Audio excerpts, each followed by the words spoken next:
While the most important thing is to get the serve in play, it's also an opportunity to cause trouble for the opponents. After all, you have a lot of control when you're serving. You can stand where you want, you can wait until you're ready, and you can send the ball at your convenience. This is an opportunity to cause trouble, either by hitting the ball fast, sending it deep in the court, aiming for an opponent's weakness, or making them chase the ball as they get ready to hit it. Players can also hit their serve with spin, making it even more challenging for the returners to get ready.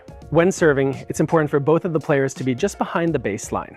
And it's a good idea after the serve is struck that both players stay on or behind that line. One of the rules of pickleball is that the first 2 shots have to bounce. So that means the serve will be allowed to bounce, but the return coming back to the servers also has to bounce. By serving and staying back on or behind the baseline, the serving team almost guarantees that the return is going to be able to bounce in front of them, making it much more comfortable when they hit their 3rd shot.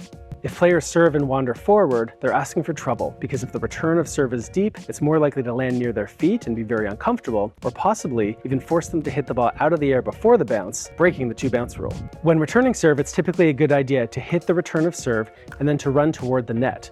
And this is a chance to apply pressure by stealing your opponent's time to react and getting high balls that you can hit hard. Typically, you'll notice that the returner's partner starts up near the non-volley line. This isn't a rule, but strategically it makes sense. They're giving themselves a head start.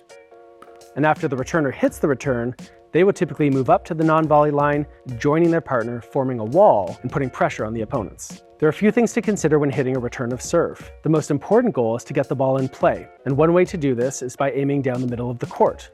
That way, if you miss a little to the left or to the right, the ball is still in.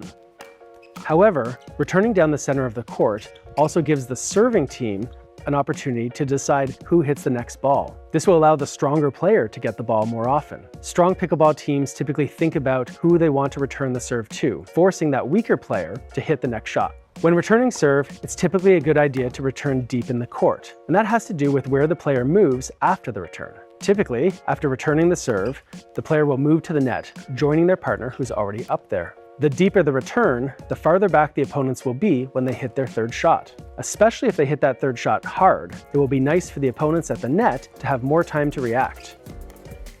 If, on the other hand, the return of serve is short, allowing the serving team to move forward, when they hit that 3rd shot hard, the net team will have very little time to react and likely be on defense.